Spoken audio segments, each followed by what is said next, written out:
네, 안녕하세요. 김탁입니다. 메리 크리스마스. 예, 크리스마스는 어제로 끝났지만, 그래도 제가 크리스마스 인사를 잘 못 드린 것 같아서 지금 한번 드려보고요. 올해 시장이 이제 정말 며칠 안 남았네요. 오늘 장 마감했고, 내일 금요일, 그 다음에 다음 주 월요일까지 이제 이틀 남았습니다. 올 한 해 정말 고생 많으셨고요. 자, 오늘은 간단하게, 어, 그, 반도체 관련 얘기 잠깐 하고, 삼성전자 관련된 얘기 잠깐 하고요. 그다음에 2차 전지 관련된 오늘 뉴스가 하나 있었어요. 그래서 여러분들과 한번 공유를 드려야 될 것 같아서 간단하게 한번 터치를 해보겠습니다. 영상 매우 짧게 찍을 예정이니까요. 함께 해주세요. 자, 컴플라이언스 노티스 봐주시고요. 항상 아시겠지만 언급되는 종목에 매수 매도 추천 아니라는 거.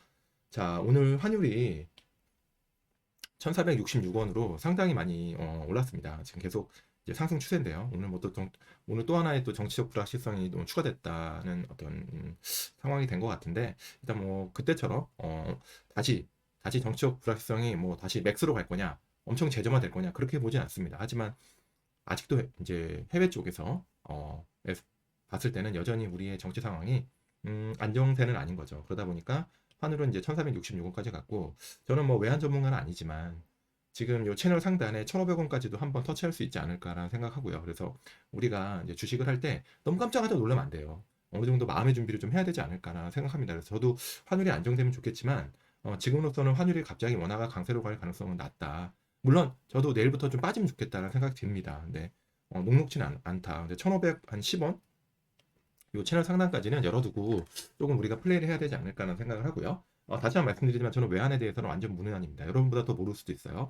이렇게 말씀드리고 자 오늘 자꾸 이제 조선 얘기를 드리고 싶진 않은데 지금 조선주가 요즘 연일 강세이기 때문에 오늘도 현대중공업이 거의 9.5% 10%가 올랐습니다. 시가총액 한 24조짜리가 10% 오르면서 오늘 26조 정도 된 것 같아요. 그래서 왜 이렇게 오를까? 그동안 제가 했던 얘기가 계속 지금 회자가 되고 있는 거고 오늘 또 추가로 인도 수주 얘기가 나왔어요. 인도. 네, 인도가 또 새로운 고객, 뉴 클라이언트가 될 것 같아요. 그래서 인도가 이제 새로운 고객으로 좀 확장될 것 같고, 제가 지난번에 이제 조선을 말씀드리면서 캐파는 도크는 꽉 찼지만, 새로운 고객이 붙는 그 모멘텀이 있다. 그래서 지난주에는 이제 미국 얘기 말씀드렸고, 그 다음에 모로코도 한두 달 전에 있었고요.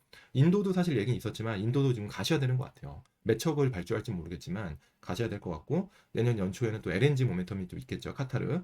그러다 보니까 지금 조선은 호재가 만발한 상황입니다. 하지만 단기적으로는 아쉬운 건 딱 하나죠. 주가가 너무 단기에 많이 올랐어요. 그래서 이런 불편한 부분이 좀 있다. 라는 측면을 여러분 좀 알고 계시면 좋겠고요. 자, 조선을 이렇게 누가 이렇게 사냐 봤더니 외국인이에요. 올해 외국인이 조선 현대중공업 같은 경우 지분 7%에서 오늘부로 한 11%까지 지분을 늘리고 있습니다. 외국인들이 거의 월별로 6월을 제외하고서는 거의 월별로 거의 순매수를 계속 보이고 있다. 특히 11월 달 같은 경우 12월 달 같이 정치적 불확실성, 장도 좋지 않은 상황에서도 계속 지금 현대중공업 매수를 하고 있고 기관은 올해 내내 주식을 팔고 있네요, 거의. 5월달, 6월달에 이때는 왜 샀을까? 1분기 실적, 2분기 실적이 굉장히 좋았을 거예요. 그래서 2분기 실적 서프 기대감 때문에 들어왔고, 근데 그 뒤로는 계속 팔고 있다. 그래서 제가 좋아하는 수급의 흐름은 이런 거라고 제가 말씀드린 적이 많아요. 제 예전 강의도 그렇고, 제가 영상에서 저는 외국인 기관이 동시에 사는 것보단 한쪽이 팔아주면 한쪽이 사는 흐름을 좋아합니다. 지금은 기관의 차익 실현을 외국인이 받고 있는 흐름이다. 또 나중에 이제 선순환으로 돌아가면요. 또 외국인이 차익 실현하는 구간이 올 거예요. 그럼 그때 아마 기관이 타지 않을까라는 조심스럽게 그런 예측을 해봅니다. 현대중공업 얘기 여기까지 마무리하고 삼성전자 얘기 잠깐만 해볼게요. 전자가 거의 9만 원 찍고 이제 5만 원 중반에서 지금 횡보를 하고 있는데 자 삼성전자 이야기 좀 지겹죠. 지겹지만 우리가 이제 4분기 실적이 이제 실적 시즌이 다음 달 중순부터 시작이 될 거 아닙니까? 전자는 이제 프리 어닝을 빨리 발표를 할 거고 그런 측면에서 삼성전자 어닝을 한번 우리가 체크할 필요가 있다. 라는 말씀을 좀 드리고 싶고요. 자, 전자의 최근에 레포트들, 증권사 보고서들 보면요. 전부 다 목표 주가를 낮추고 있죠. 네. 바닥의 시그널일 수도 있지만 여전히 목표 주가는 하향되고 있다. 그래서 지금 웬만한 증권사들이 보고서를 발간할 때마다 전자의 목표 주가를 낮추고 있다는 겁니다. 이 파란색으로 내리는 거는 신규로 목표 주가를 낮춘다는 얘기예요. 자, 그럼 왜 낮추고 있냐? 결국은 실적이죠.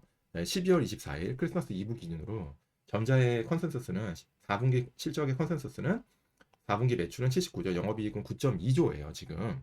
그리고 올해 24년도 매출은 300조, 영업이익 35조 정도로 마무리한다라고 보고 있고요. 내년도는 25년은 매출 320조에 평균 영업이익은 41조입니다. 평균은 에버리지는 41조고 중간값은 38조예요. 에버리지와 중간값의 차이는 여러분도 알고 계시죠? 에버리지는 제일 높은 수와 최고와 최저를 합치니까 보통 평균은 올라가죠. 하지만 중간값은 기본적으로 그 최고와 최저의 그 기본적인 그 아웃라이어보다는 중간에 어디에 분포되어 있냐 그런 부분에서 맞춰져 있기 때문에 사실 삼성전자의 실적의 중간값은 38조로 보는 게 맞고요. 여러분들 컨센서스 볼 때는 평균을 보시면 안 되고 그 중간값을 봐야 된다. 미디언 수치를 봐야 된다고 말씀 좀 드리고 싶고요. 4분기 실적이 본격적으로 하향되고 있습니다. 이미 실적 추정치가 내려간 지는 좀 됐죠. 12월 초부터 시작됐지만 지금도 진행 중이다는 거고요. 최근에 이제 IM증권 송명섭 연구원님이 9.9조에서 8.3조로 낮추면서 25년 연간 영업이익을 24조로 낮췄습니다. 요거는 YOY 30% 커팅한 숫자고요. 아까 컨센서스 38조 보다도 한 30% 이상, 40% 이상 낮은 숫자를 제시했고요. IBK 증권은 4분기를 7.4조 더 낮췄죠. 더 낮추고 연간 영업이익은 유지시켰고 다울투자 9.8조에서 8.2조로 낮췄고요. 연간은 38조 정도 했고 신영증권은 오늘 나왔는데 9.4조에서 7.9조로 낮췄습니다. 그래서 연간은 34조고요. 그래서 지금 밴드가 7.4에서 8.5 정도 최근에 나온 숫자가 이 정도입니다. 그래서 지금 컨센은 아까 9조 정도 됐잖아요. 결국에는 컨센을 하향할 가능성이 매우 높다는 거고요. 그럼 왜 그럴까? 현황을 한번 볼게요. 자, PC, 모바일, 과잉 재고가 지속되고 있다는 겁니다. 재고가 인벤토리가 줄어야 되는데 지금 줄지 않고 있다는 거고요. 그래서 추가 가격을 낮춰야 팔리겠죠. 그래서 가격을 낮춰야 되는 상황이 되는 거고 결국엔 이렇게 되면 출하량, 결국엔 Q도 빠지고 ASP, P도 빠지는 PQ가 동시에 안 좋은 그런 상황이 될 것 같고요. 그런 상황인데도 요거는 이제 매출단의 이슈죠. 매출단, 세일즈단, 그다음에 OP 마진의 이슈인데 상여금도 예상보다 더 많이 지급한다는 겁니다. 사기를 올린다고. 요거는 이제 비용, 익스펜스에 대한 문제죠. 그러면 지금 전자는 PQC가 다 안 좋은 겁니다. 지금 그런 상황이기 때문에 안 좋고 시스템 반도체는 적자가 더 나진 않을 것 같지만 3분기에 너무 많이 났기 때문에 4분기도 3분기 수준의 적자 가능성이 있다. 그래서 지금 시스템 반도체 파운드리도 전혀 수익 개선이 없는 상황입니다. 그래서 삼성전자의 4분기는 지금 굉장히 어렵다. 근데 사실 주가가 이거를 반영하고 있기 때문에 삼성전자 들고 계신 분들은 다 반영됐어라고 이제 계속 이제 행복회로를 들고 계시겠지만 저도 삼성전자 반등하기 바랍니다. 근데 아직까지는 반등의 트리거가 보이지 않는다는 겁니다. 그 보면 증권사 보고서 오늘도 보면 신영증권에서 이렇게 나왔더라고요. 좋지는 않은데 밸류에이션 매력이 부각되고 있다. 그 항상 업황이 안 좋고 현황이 안 좋을 때 가장 증권사 보고서들이 쉽게 쓰는 말이죠. 지금은 안 좋은데 밸류에이션 매력이 부각되어서 당연한 거죠. 아니 그 펀더멘탈이 안 좋아서 주가가 빠지는데 당연히 그럼 주가가 빠지니까 밸류에이션 매력은 부각되지. 그거는 말장난 같은 얘기예요. 말장난 같은 얘기다. 제가 그 애널리스트한테 뭐라고 하는 게 아니고 그런 보고서는 저는 뭐 크게 의미가 있는 보고서는 아니다. 그냥 실적을 낮추기 위해서 쓴 보고서가 아닐까라는 생각이 들고요. 그런 거에 현혹되지 않았으면 좋겠다는 말씀드리고 자, 트렌드포스 반도체 리서치 기관이죠. 4분기 반도체 가격 현황 보면 사실 심각합니다. 지금 PC DRAM DDR5 마이너스 10.2%, DDR4 28%입니다. 28% DDR4. 지금 기존 전망치가 마이너스 8%였고요. DDR4는 마이너스 16%였어요. 근데 이거보다 지금 더 낮췄습니다. 4분기가. 왜 그렇겠죠? 이거 중국이죠, 중국. 예. 중국에서 지금 엄청나게 지금 찍어내서 밀어내고 있는 겁니다. 이런 상황에서 지금 DDR4가 뭐 범용이니까 뭐가 중요해요? 레거시인데. 레거시도 꽤 들어가요. DDR5만 있는 게 아닙니다. 우리가 선단 공정이 중요하다고 하지만 DDR4도 굉장히 많이 쓰이고요. 그래서 여기서 우리가 캐치카우 역할을 해줘야 되는 부분들이 지금 거의 뭐 적자가 날 상황인 거죠. 그리고 최근에 이제 12월 25일에 이런 뉴스가 나왔습니다. 휴일이어가지고 여러분들 업데이트 못하신 분들 있어서 제가 같이 공유를 드리는데요. 중국의 디램 업체 CXMT가 DDR5 수율이 80%랍니다. 이건 충격적인 숫자예요. DDR4는 그동안 DDR4를 잘하는 건 알고 있지만 DDR5가 수율이 80%라니 이게 정말 맞는 말일까? 물론 진위 여부는 확인이 안 됩니다. 하지만 굉장히 위협적인 거거든요. 지금 삼성전자나 하이닉스가 DDR5 수율이 80에서 아마 90% 여기서 왔다 갔다 할 겁니다. 지금 여기까지 쫓아왔다는 거예요. 그래서 지금 요거는 팩트 체크는 안 되겠죠. 이 CXMT는 비상장이기 때문에 하지만 이런 부분이 계속 지금 언론에 노출되고 있다. 그래서 이런 부분이 좀 불편함이 있고요. 자, 마지막으로 2차 전지 얘기 잠깐 드리면서 마무리할게요. 오늘 2차 전지 최근에 주가 계속 안 좋고 여전히 오늘도 좀 부진했습니다. 제가 2차 전지는 작년 제 영상을 보신 분들은 아시겠지만 작년 제가 2분기 이후부터 2차 전지를 매우 코셔스하게 봐야 될 것 같다고 말씀드리고 여전히 펀더의 개선은 없다. 저는 그리고 전기차는 캐즘이 아니라고 봅니다.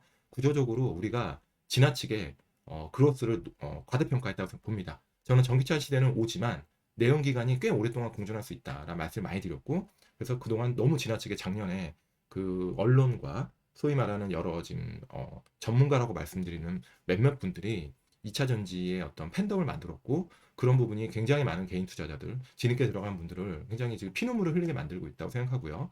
여전히 2차 전지의 밸류에이션은 챌린징하다라는 생각이 들고요.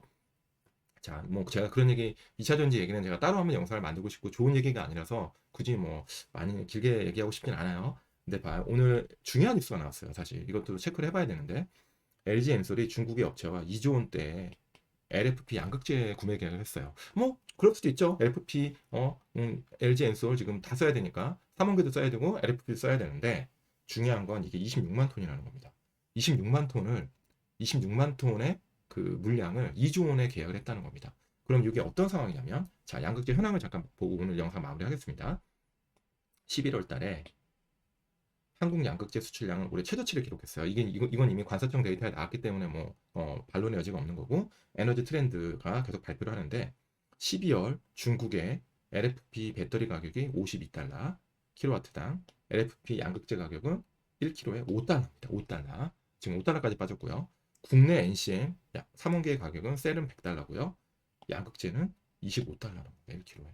지금 거의 20%까지 네. LFP가 20% 수준인 거예요. 3원계 더 빠진 겁니다. 최근에 니켈 가격 빠지면서 리튬 가격 빠지면서 오히려 3원계는 많이 낮추지 못하고 있는데 LFP는 이 리튬의 수요를 그대로 보고 있는 겁니다. 네. 그러다 보니까 가격 경쟁력이 더 생기는 겁니다. 그래서 26만 톤의 LFP를 2조 원에 계약을 한 거고요. LG 엔솔이 중국 업체와 1kg당 5달러에 계약을 한 거예요. 지금 5달러에. 지금 LG 엔솔이 급하게 계약을 했다고 봐요. 이렇게 가격이 내려오니까. 지금 기본적으로 3원계의 가격 경쟁력이 더 빠지고 있는 겁니다. 안타깝게 국내 양극재 회사들은 다 3원계에 가 있잖아요. 이런 측면에서 진짜 중국의 LFP와 한국의 3원계 가격 경쟁력 차이가 더 많이 나고 물론 우리가 양극재를 단순히 가격으로만 볼 수 없겠죠. 에너지 밀도와 어떤 충전 시간, 다양한 각도로 접근을 해보면 이런 부분에서 가격으로만 우리가 경쟁력을 따질 수 없다고 생각을 하지만 그럼에도 불구하고 가격 차이가 너무 많이 나고 지금 조만간 테슬라의 그 저가 모델이 나올 거 아닙니까? 그러면은 거의 LFP를 채택할 가능성이 높은데 그런 측면에서 LFP의 가격 경쟁력, 그 다음에 규모의 경제가 더 세질 가능성이 있다. 이건 우리 한국의 양극재 회사들한테 더더욱 어려운 환경이 될 것 같습니다. 그래서 저도 2차 전지에 대해서 조금 더 심도 있게 고민을 좀 더 할 생각이고요. 그런 부분을 여러분들과 다시 공유 드리겠습니다. 자, 오늘 영상은 여기까지 좀 마무리하고요. 두서없이 여러 가지 얘기했지만 그래도 시장의 중요한 내용들을 여러분과 실시간 타임리하게 공유를 드리고 싶어서 이렇게 퇴근하고 급하게 영상을 찍었습니다. 자, 여러분 날씨가 추워요. 그래도 즐거운 퇴근이 되시고요. 연말 잘 보내시고요. 다음에 더 좋은 영상으로 찾아뵙겠습니다. 안녕. 내용이 좋으면 좋아요 한번 눌러주세요. 빠이.